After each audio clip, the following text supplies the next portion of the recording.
March 1942. German U-boats are sinking 100 Allied ships a month in the Atlantic. Thousands of sailors are dying in the icy waters. Britain is on the brink of famine. The British have Alan Turing's bomb machine, but it can't break the new 4-rotor naval Enigma. The American Navy is desperate. They go to Dayton, Ohio, to find a self-taught engineer who was rejected for not having a PhD. Joseph Desch looks at the British plans and says, "This isn't enough. I'll build something better."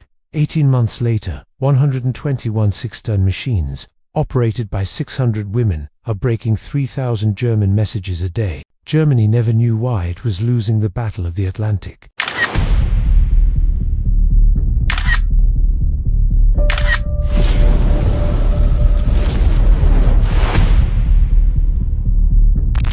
Joseph Raymond Desch was born in 1907 in Dayton, Ohio, the industrial heartland of America. His family was working class, his father a factory worker, his mother a homemaker. There was no money for an elite university education, but Joe had something no diploma could teach, a mind that saw patterns in everything. From childhood, he took apart radios, clocks, any machine he could find. At 15, he built his own radio receiver using scrap parts. By 17, he was repairing electrical equipment for neighbors, earning money his family desperately needed. Formal education: he studied electrical engineering at the University of Dayton, a local Catholic school, not MIT or Harvard. No PhD, no publications in academic journals, just oil-stained hands and a brilliant mind. In 1938, Desch got a job at National Cash Register (NCR) in Dayton. The company manufactured cash registers, accounting machines, and commercial equipment. Desch worked in the research lab, developing electronic components. He wasn't a university professor. He wasn't a theoretical scientist. He was a practical engineer who solved real problems with solutions that worked. When the war began in 1939, Desch tried to enlist in the Navy. He wanted to serve, to use his skills for the war effort. The response was polite but firm: rejected. Without a PhD, he didn't qualify for military research positions. He was seen as a technician, not a scientist. "Go back to your cash registers," was essentially what they told him. Even worse, in 1942, when the Manhattan Project began recruiting scientists to develop the atomic bomb, Desch applied. His expertise in electronics would be valuable. Again, rejected. Insufficient academic credentials. It didn't matter that he could build circuits that PhD scientists only theorized about. It didn't matter that his hands could transform theory into functional metal. The academic military establishment saw him as an outsider. Desch wasn't bitter. He was pragmatic. If they couldn't see him as a scientist, he would be the best engineer they could ignore. He returned to the NCR lab, working on commercial projects during the day, but at night, he experimented. Vacuum tubes, high-speed circuits, electronic switching systems. He was pushing the boundaries of electronics years before most academics realized those boundaries could be pushed. In 1942, Joe Desch was 35 years old. No PhD, no publications, no recognition outside of Dayton, Ohio.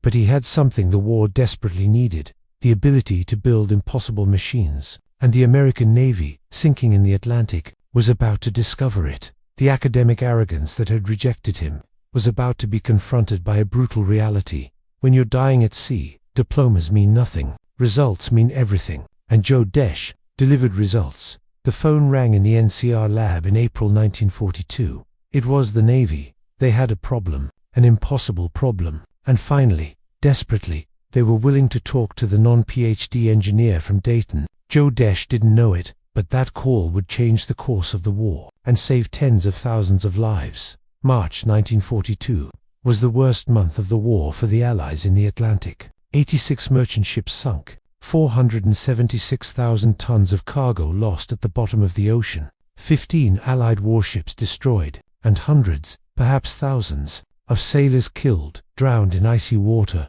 burned in burning oil, or simply vanished without a trace. The Germans called it the Second Happy Age, the Second Golden Age of Europe. The first was in 1940–41, before convoys and escorts improved. But now, in 1942, it was worse. Admiral Karl Dönitz, commander of the U-boat force, had discovered a devastating tactic: wolf packs, packs of 8 to 20 submarines hunting in coordination. It worked like this: U-boats patrolled in line along convoy routes. When one spotted an Allied convoy, it didn't attack immediately. It transmitted its position by radio. Dönitz, at his headquarters in Paris, coordinated. He directed all nearby U-boats to that position. They waited until nightfall. Then they attacked en masse from multiple directions simultaneously. Allied convoys didn't stand a chance. Escorts were too few and too slow. Merchant ships, slow cargo ships, carrying food, fuel, and weapons to Great Britain, were easy targets.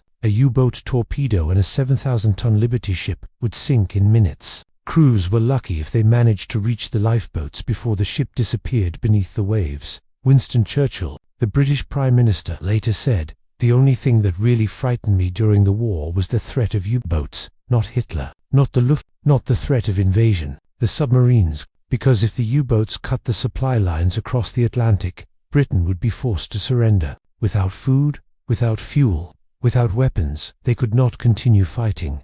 And in March-April 1942, it seemed the U-boats were winning. The statistics were terrifying. The Allies were losing ships faster than they could build them. Each week, the number of available ships dwindled. Each week, more sailors died. Each week, Britain drew closer to famine. The problem was Enigma, the German encryption machine that transformed simple messages into seemingly unbreakable code. Each U-boat carried one. All communications between U-boats and Central Command were encrypted. Dönitz's orders on where to patrol, reports of convoy sightings, coordination of wolf-pack attacks, everything went through Enigma. The British had broken previous versions of Enigma. Alan Turing and his team at Bletchley Park developed the bomb machine, which could test millions of configurations until it found the correct one. It worked against the Luftwaffe and German army's Enigma. But in February 1942, the German Navy introduced something new, the four-rotor Enigma. The British machines, designed for 3 rotors, were useless.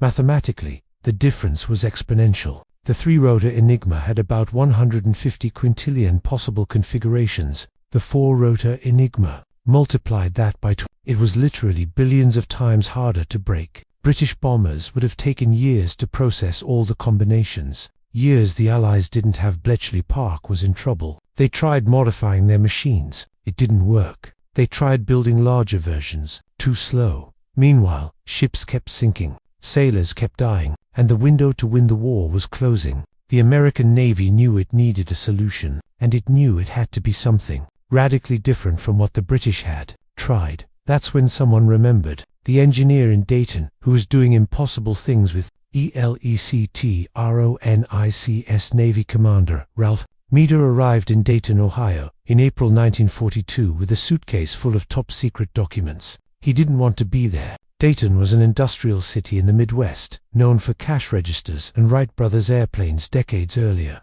It wasn't Cambridge. It wasn't MIT. It wasn't where you'd expect to find a solution to the war's most difficult cryptographic problem. But the Navy was desperate. Bletchley Park had shared its plans for the bomb with American allies. Naval engineers in Washington studied them. Conclusion: impossible to scale up to 4 rotors with British technology. They needed a completely different approach. Someone suggested NCR in Dayton. The company had experience with complex machines, and it had an engineer who apparently worked magic with electronics. Meader found Joe Desch in the NCR lab. First impression was this the genius who would solve the problem. A middle-aged man in a work apron, hands dirty with grease, surrounded by workbenches full of vacuum tubes and oscilloscopes. No white lab coat, no blackboards full of equations. Just an engineer at work. Meader explained the problem. He showed blueprints from the British bomb. He explained the 4-rotor Enigma, the impossible mathematical probabilities, the limited time. Bletchley Park says it would take 5 years to develop a working machine. Meader said, "We don't have 5 years. We don't even have 5 months." Desch studied the documents silently for 3 days. He didn't just look. He mentally disassembled the problem. He understood what the British were trying to do. He saw where their approach was failing. And he began to envision something different. The British bomb was electromechanical, physical wheels turning, relays clicking, mechanical connections. It was reliable but slow. For a 4-rotor Enigma, you would need a larger machine, more rotors, more relays. It would be the size of a house and still be very slow. Desch saw a different path. Pure electronics, vacuum tubes instead of mechanical relays. high-speed circuits instead of spinning wheels, massive parallel processing. It would be faster, much faster, but also untested. Vacuum tubes were notoriously unreliable. They burned out, they failed. No one had built a large-scale computing system based on them. "I can do it," Desch finally told me, "but it won't be like what the British built. It will be completely different, and you'll need a lot of them." "How many?" Meter asked. Maybe more, operating simultaneously, each processing different parts of the problem." Meter was stunned. 100 machines. Bletchley Park has half a dozen. "You're talking about a code-breaking factory," Desch concluded. "That's what you need. Not a lab, an industrial operation, mass production of decryption." It was an insane proposal, to build not just one experimental machine, but 120 units of unproven technology, each containing hundreds of vacuum tubes, thousands of electrical connections. The cost would be millions, and if it didn't work, it would be the most expensive waste of the war. But Meade looked at the statistics of sunken ships. He calculated how many sailors would die if they waited for a safe solution that would take years, and he made a decision that military commanders rarely make. He bet on an outsider. "How much time do you need?" Meade asked. "Give me 18 months, Desch said, "and permission to do it my way. No committees, no oversight from academics who will question every decision. You give me freedom, I give you machines." Meade extended his hand. "You have a deal. Build your machines. Save our ships." The first thing Joe Desch did was clear an entire floor of an NCR building. Building 26, a 5-story red brick structure in the factory complex. It was declared a restricted area. Armed guards at the doors. No windows facing the street. Inside, Desch began building what no one had attempted before. Industrial scale, electronic computers. Each machine would be monstrous. 10 feet tall, 6 feet wide, weighing 6 tons. It would consume 20 kilowatts of power, enough to supply a small house. And it would contain 16 electronic rotors, simulating Enigma rotors, plus hundreds of vacuum tubes processing logic. The fundamental challenge was speed. The 4-rotor Enigma machine had approximately 2 trillion possible configurations, 158,962,555,217, 826,362 be exact, to break down messages in a timely manner, hours, not days. The machine needed to test 1,000 configurations per second. By comparison, the British bomb tested about 20 per second. Desch needed to be 50 times faster. The solution was vacuum tubes, electronic components that could switch on and off in milliseconds, no moving parts, just electrons flowing through a vacuum. They were fast, incredibly fast for the 1940s, but also problematic. Tubes constantly failed. They'd burned out. They lost vacuum. They developed short circuits. Desch calculated that each machine would have approximately 1,700 tubes. Mean time between failures for a typical tube, 1,000 hours. With 1,700 tubes, you would have a failure every half hour. The machine would be useless. It would spend more time in maintenance than operating. So Desch did something radical. He redesigned the tubes. He worked directly with manufacturers, mainly RCA and Sylvania. He specified customized versions with reinforced filaments, better vacuum, and more robust construction. He tested them to destruction. He rejected anything that didn't meet absurd standards. The result? Tubes that lasted 10,000 hours, 100 times more reliable than the commercial standard. But the tubes generated heat, immense heat, 1,700 tubes, each burning at 200 degrees, in a closed cabinet. You would literally cook the components. Desch designed an elaborate cooling system, massive fans, air ducts, even integrated air conditioning units. The machines roared when operating, the sound of 1,000 tubes buzzing, fans blowing, relays clicking. It was deafening. Then there was the problem of physical construction. 6 tons of electronic equipment needed a structure that wouldn't vibrate. Vibration would cause loose connections, broken pipes, and incorrect readings. Desch specified a welded steel chassis, mounted on concrete bases with vibration isolation. Each machine was practically a small building. The wiring was a nightmare. Each machine had 20,000 electrical connections, 20,000 points where the wire could be wrong. The solder could fail, the insulation could crack. Desch developed elaborate color coding schemes. He trained technicians in precise soldering procedures. He implemented multi-stage quality testing, and he had to do all of that 121 times. It wasn't a laboratory carefully building prototypes. It was a production line manufacturing electronic computing machines when the concept of computer barely existed. It was done without CAD, without digital simulations, without anything but paper, pencils, and a lot of trial and error. The first machine became operational in September 1942, just 5 months after Desch accepted the contract. It was proof of concept. He tested it against known Enigma messages. It worked. It broke the code in hours that would have taken days manually. Meade saw the demonstration and authorized full production. Building 26 was transformed into a factory. 24-hour shifts, technicians soldering circuit boards, women assembling control panels, engineers testing prototypes, and Joe Desch in the midst of it all, solving problems as they arose. There was no manual, there was no precedent. It was pure applied engineering under wartime pressure. While the machines were being built, the Navy faced another problem. Who would operate them? They were complex. They required constant attention. Operators had to monitor panels, change settings, and identify when the machine found a potential solution. And they would need hundreds of operators. The machines would run 24 hours a day, with shifts constantly rotating. The Navy already had an answer. WWII, Women Accepted for Volunteer Emergency Service, a program established in 1942, allowing women to serve in non-combat roles. It mobilized men for combat, while women took on technical, administrative, and logistical work. On October 1942, Navy recruiters began a silent campaign at universities. They were looking for women with mathematical skills, especially those who understood logic, patterns, and attention to detail. But they couldn't say what it was for. Important secret work was all they could reveal. Destination: Dayton, Ohio. Details: classified 600 women eventually volunteered. They came from all over the United States. Some had college degrees, rare for women in the 1940s. Others had only a high school education but scored high on aptitude tests. Ages: mostly 18 to 25. Many had never left their hometown before. They arrived in Dayton. In waves throughout 1943, they were housed in special dormitories. They received intensive training, not on what the machines did that was classified, but on how to operate them, how to read panels, how to recognize patterns, how to identify when a machine encountered a stop.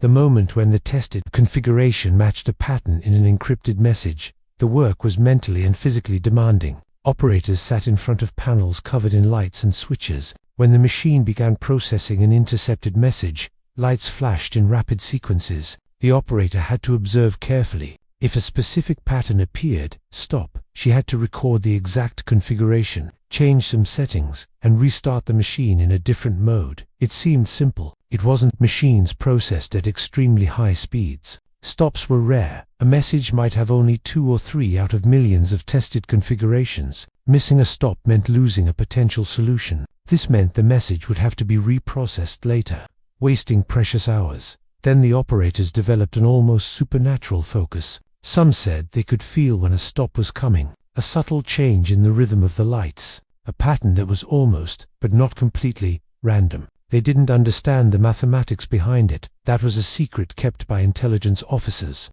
But they understood rhythm, pattern.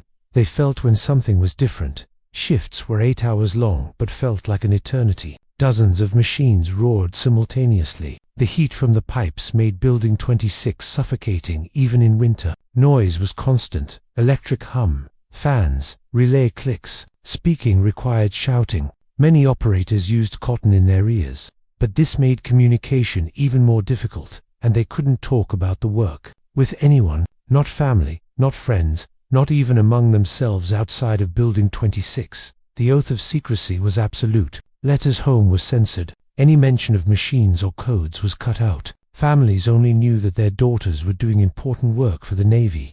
In Dayton. The isolation was psychologically difficult. They saw statistics occasionally, the number of messages broken per day. But they didn't know the impact. They didn't know that each deciphered message potentially saved a ship, a convoy, hundreds of lives. They worked in the dark, literally and figuratively, trusting that sacrifice mattered. Some couldn't take it anymore. They left the program and went home. But most stayed. They developed a deep camaraderie. They helped each other through brutal shifts, They celebrated when the machine found a particularly elusive stop. They cried together when news of sunken ships arrived. They were young, most were barely 20, but they carried a responsibility that men decades older found daunting, and they did it without recognition, without glory, without even knowing exactly what difference they were making. The first real naval enigma message was fed into the Dayton bombers in May 1943. It was an intercepted U transmission in the North Atlantic. The British had captured the message, but were unable to decipher it. They sent it to Dayton as a test. Joseph Desch monitored it personally. 20 bombers were operational at that point. He distributed the message among them, each machine testing a different range of possible configurations. Parallel processing, a concept that didn't yet have a name in 1943, but which Desch instinctively understood. The machines roared to life. Lights flashed, waves operators sat on alert, and then, 3 hours later, an operator named Mary shouted, "Stop! Machine 7, stop!" She had seen the pattern, registered the configuration. An intelligence officer rushed to her, verified the reading, and took her to the analysis room. 15 minutes later, he returns with confirmation. The message was broken, deciphered. It was an order from Dunitz for the U-boat to reposition to intercept the convoy. It included exact coordinates, times, tactics. Desch felt a wave of relief and elation. It worked. It really worked. 18 months of brutal work, millions of dollars, untested technology, all validated in that moment. Building 26 erupted in applause. Operators hugged each other. Engineers shook hands. But there was no time for prolonged celebration. That was a message. Dunitz transmitted hundreds a day, and each one was a window into German operations.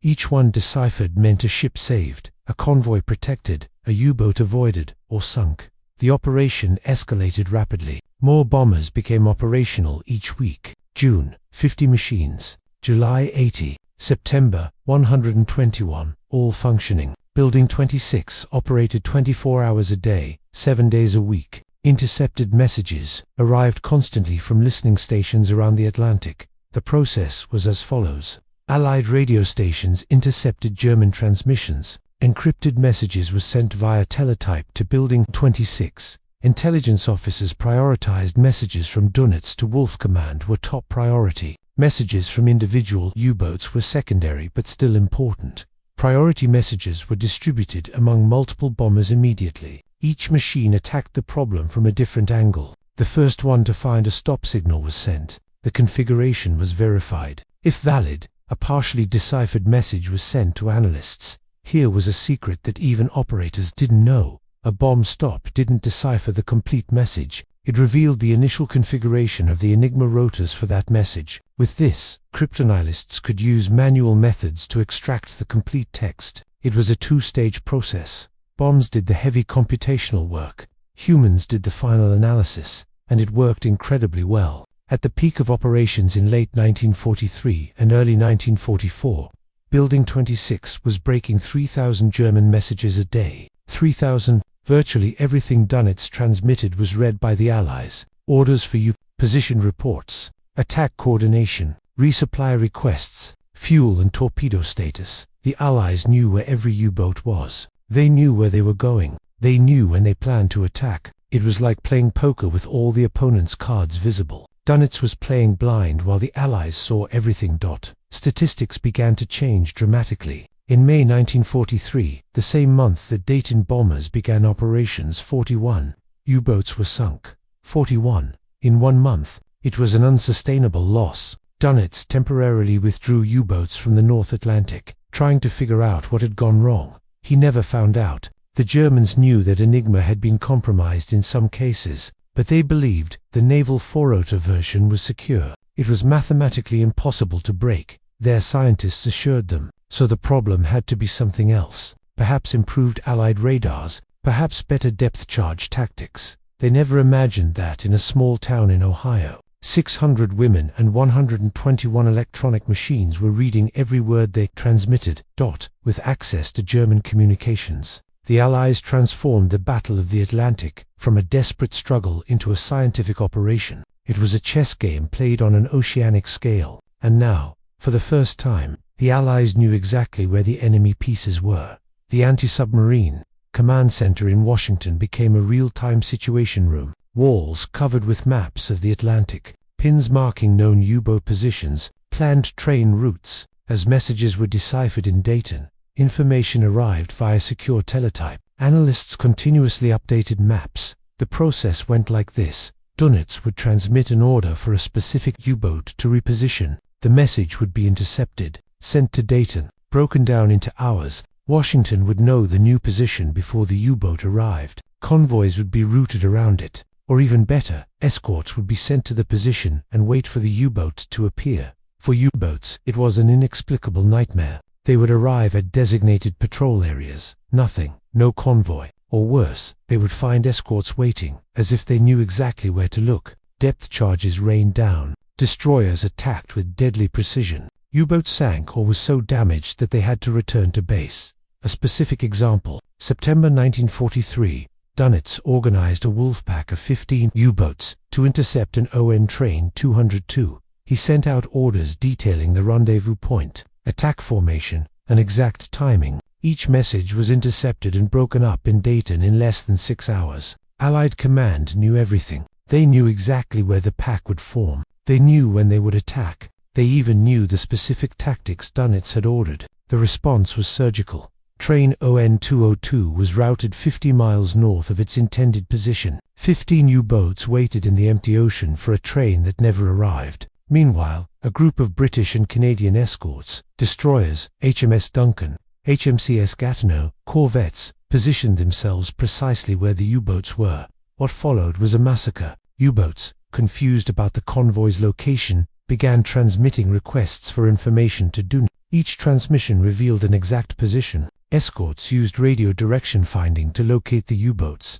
then attacked with depth charges. 3 U-boats sunk. For severely damaged, forced to abort. Convoy ON 202 passed by unscathed. 0 ships lost. Dönitz was baffled. How did escorts know where to look? How did convoys perfectly avoid his packs? He blamed operational failures. He trained commanders more intensively. He changed tactics. Nothing worked, because the problem wasn't tactical. It was that the enemy was reading his mail. The numbers told a clear story. In 1942, before the Dayton bombings, U-boats sank 1,160 Allied ships. In 1943, with Building 26 operational, 463 ships. In 1944, 132 ships. The sinking rate dropped 88%. Simultaneously, U-boat losses exploded. In 1942, 87 U-boats lost. In 1943, 237. In 1944, 241. The equation was simple. U-boats previously had the advantage of invisibility. They would attack by surprise, dive, and disappear. Now, the Allies knew where they were before they attacked. They could avoid them or hunt them proactively. U-boats had become prey, not predators. That there was a moment in May 1943 when Dönitz considered Enigma to be compromised. He ordered an investigation. German mathematicians analyzed the system. Conclusion: impossible to break without capturing the machine and codebooks. And while the Allies had captured some 3-rotor machines, they had never captured an intact 4-rotor naval machine with current codes. What the Germans failed to consider was that you didn't need to capture a machine. If you could build something that could process millions of configurations per hour, the concept of large-scale computing simply didn't exist in German thinking in 1943. For them, decryption was manual, human, slow work. The idea of electronic machines processing combinations at impossible speeds was beyond imagination. So, Dönitz concluded that Enigma was secure. The problem had to be something else. He improved operational security. He changed codebooks more frequently. He implemented stricter radio silence procedures, all in vain, because every new code configuration was broken in Dayton within days. Every transmitted message was deciphered in hours. There was a bitter irony in that. Enigma was a brilliant machine, mathematically elegant. The Germans had reason to trust it, but they trusted it too much. They assumed its complexity was defense enough. They didn't anticipate that a determined American in Ohio would build 121 cabinet-sized machines, operated by 600 women, processing billions of combinations a day. And because they didn't foresee this, they lost the Battle of the Atlantic. They lost the ability to strangle Great Britain. They lost control of the seas. And eventually, they lost the war. All because Joseph Desch, a man rejected for not having a PhD, built machines that nobody believed were possible, and they worked perfectly. The impact of the Dayton bombings went beyond ship statistics. It fundamentally transformed Allied strategy. With reliable knowledge of U-boat positions, operations that were previously impossible became feasible. The Normandy invasion, D-Day in June 1944, depended entirely on control of the Atlantic. Millions of tons of equipment and hundreds of thousands of troops had to cross the channel. If U-boats infiltrated the invasion area, it would be a catastrophe. A sunken transport train could kill 5,000 soldiers and delay the invasion for weeks. But the Allies knew where every U-boat was. In the days before D-Day, an anti-submarine task force swept the English Channel and approaches to the Atlantic. Every U-boat detected was relentlessly attacked. Many were sunk. Others were so damaged that they returned to base. And crucially, deciphered messages showed that Dunitz had no idea where the invasion would take place. The Germans expected an invasion at Pas-de-Calais, the narrowest point of the channel. Dunitz positioned U-boats accordingly. When the invasion happened in Normandy, the U-boats were in the wrong place. The time it took to reposition them gave the Allies a critical window, and during this repositioning, every order from Dunitz was intercepted. The Allies knew exactly which U-boats were coming and from where. They were found and destroyed before they could threaten invasion fleets. Result: 0 Allied transport ships were sunk by U-boats during D-Day operations. 0. It was a complete victory, and it ensured that the invasion proceeded as planned. But perhaps the most profound impact was psychological. U-boat crews began to realize that something was terribly wrong. Veterans who had survived multiple patrols reported that Allied attacks were supernaturally precise. Escorts would appear out of nowhere, exactly where the U-boats were. It was as if the enemy could see them through the water. U-boat morale collapsed. In 1942, serving on U-boats was considered elite, extra pay, prestige, a sense of being at the tip of the German spear. By 1944, it was a death sentence. The mortality rate for U-boat crews was 75%. 3 out of every 4 men who served died. It was worse than infantry on the Eastern Front, worse than fighter pilots. It was the deadliest service in the German war machine. Recruits knew this. U-boat training, which once had lines of volunteers, now had to drag along reluctant ones. Experienced crews who survived patrols requested transfers. Commanders who were once aggressive became cautious, hesitant to engage. Wolfpack tactics that depended on daring coordination became impossible when no one wanted to be the first to attack. Dunitz tried everything. He introduced Type 21 submarines, a revolutionary design that could remain submerged indefinitely. But he arrived too late and in too few numbers. He developed snorkels that allowed U-boats to recharge batteries without surfing. It helped marginally, but didn't change the fundamental equation. The Allies knew where they were. In February 1945, Dunitz effectively admitted defeat. He withdrew U-boats from offensive patrols. They would continue operating, but only in a defensive role, mining ports and harassing coastal shipping. The Battle of the Atlantic was over. The Allies had won. Historians later estimated that Dayton bombs saved between 10,000 and 20,000 Allied sailors' lives. Some say the number is higher. Each ship that was not sunk carried a crew of 30 to 50 men. Hundreds of ships were spared because convoys were routed around U-boats, or because U-boats were sunk before attacking. But numbers don't capture human reality. Every life saved was someone's child, husband, father, brother, men who would have died in freezing water, burned alive in burning oil, or simply vanished without a trace. Instead, they survived. They went home. They lived lives. They had families. And they never knew they owed their existence to machines in Dayton, Ohio. The women who operated the Waves bombers never knew the extent of their impact. They saw numbers, broken messages, configurations found. But they never saw ships that didn't sink, men who didn't die. They did work without knowing the outcome, and it was extraordinary nonetheless. May 1945, the war in Europe ended. Germany surrendered. But in Building 26 in Dayton, work didn't stop immediately. There were still Japanese messages to process. The war in the Pacific continued. The bombers were partially reconfigured to attack Japanese codes. Different work, but the same computing power. Then, August 1945, atomic bombs fell on Hiroshima and Nagasaki. Japan surrendered. The war was completely over. And in Building 26, finally, the machines were switched off. What happened next was one of the biggest secrecy operations in history. The US government made a decision. The Dayton project would be classified, completely. Not just technical details, its entire existence would be a secret. No one could know it had happened. The reason was strategic. The Cold War was beginning. The Soviet Union was now a potential adversary. And the Soviets used versions of the Enigma for their own communications. If they knew that machines like the Dayton bombs existed, they would change their encryption systems completely. But if it remained secret, perhaps the Allies could use the same techniques against the USSR. Then the erasure began. 121 bombs were dismantled.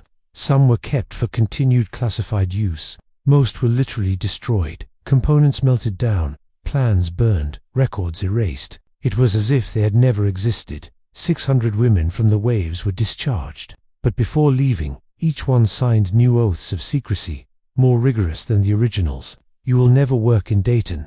You have never seen machines. You have never broken codes. If anyone asks, you did administrative work for the Navy. Violating the oath was treason, punishable by imprisonment, and they obeyed. For decades, some married, had families, lived normal lives. They never told their husbands. They never told their children.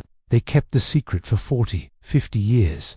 Some took it to the grave. They died without ever revealing what they had done in the war. Joseph Desch returned to civilian work at NCR. He continued working in electronics, developing more advanced cash registers and accounting systems. Nothing as dramatic as bombs, nothing as important. He could never put his greatest achievement on his resume. He could never mention it in interviews. When asked about wartime work, he would say, contract projects for the Navy, classifieds. The academy that rejected him never knew what he had accomplished. No PhD, no recognition, no awards. Meanwhile, British scientists involved in Bletchley Park, Alan Turing, especially, eventually received recognition, though Turing only posthumously. But Desch, nothing. He died in 1987, at the age of 80. An obituary in a Dayton newspaper mentioned his career at NCR, contributions to data processing technology, survived by his wife and children. No mention of bombings, no mention of the Battle of the Atlantic, no mention of the lives he saved. That would have been the end of the story. But in the 1990s, the government began declassifying World War II documents. Slowly, the story of Bletchley Park emerged. Books were written.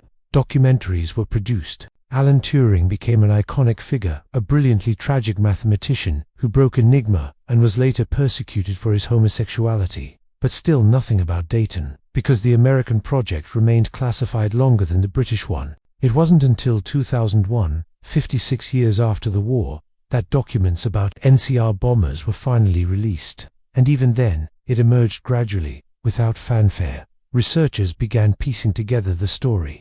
Jim DeBruce, a journalist from Dayton, interviewed wave survivors who were finally able to speak. Colin Burke, a historian, excavated naval archives. Together they wrote The Secret in Building 26, published in 2004. It was the first complete account, but by 2004, Joseph Desch had been dead for 17 years. Most of the waves were old or deceased. The time for proper recognition had passed. History emerged, not as a celebrated triumph, but as a historical footnote. Oh yes, Americans also had decryption machines. Interesting. The injustice was profound. The British built around 200 bombers during the entire war. The Americans built 121 in Dayton alone, plus more facilities on the West Coast processing Japanese codes. American bombers were faster, more reliable, and processed more messages. The contribution was massive, and it was forgotten. Today, if you ask someone about code breaking in World War II, they'll say Alan Turing and Bletchley Park. They're right, that work was vital, but they're incomplete. The complete story includes Dayton, Ohio. It includes Joseph Desch. It includes 600 women waves, and it includes 121 machines that changed the course of the war. Desch's story is more than a historical note. It's about the kind of innovation America does best. Not theoretical and abstract, practical and scalable. Desch didn't write papers on computer theory. He built computers, 121 of them. He didn't prototype in a lab. He produced them on an assembly line. He didn't test under controlled conditions. He operated under the pressure of war, where failure meant death. It was applied engineering in the best sense. Clear problem. U-boats are killing ships. Necessary solution. Break codes faster.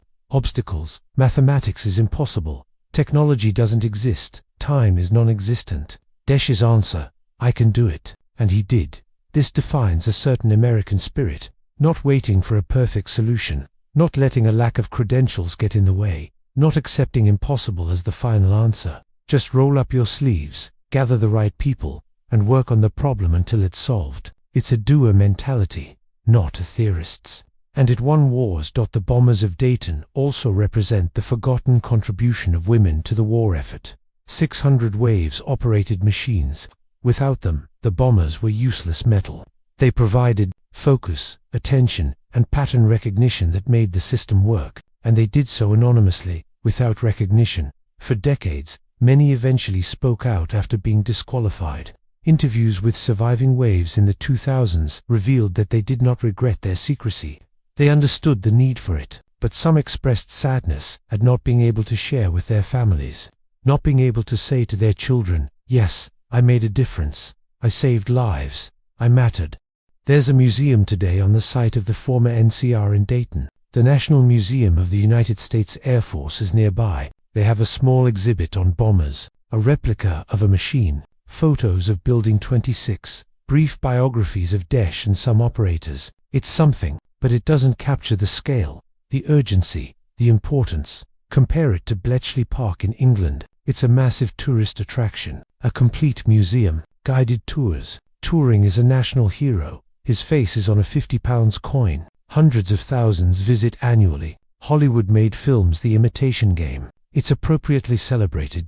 Dayton, a modest exhibition that few visit. Joe Desch, unknown outside of specialized circles. It's an imbalance that doesn't reflect historical reality. The broader lesson is about rejection and validation. Joe Desch was rejected repeatedly. He didn't have the right PhD. He didn't come from the right university. He wasn't part of the academic club. The system saw him as an outsider. And then, when it mattered most, when lives were at stake, he delivered what the elite couldn't. How many other Joe Desch's are there? People with real talent but without the right credentials, capable of extraordinary results if only someone gave them a chance. Rejected by systems that valued degrees over ability. It's a question America still faces. The story also illustrates the importance of secrecy and history. How much more do we know that we don't know? How many critical contributions remain classified, buried in archives, forgotten? The history we know is the history that has been allowed to emerge. But there is more,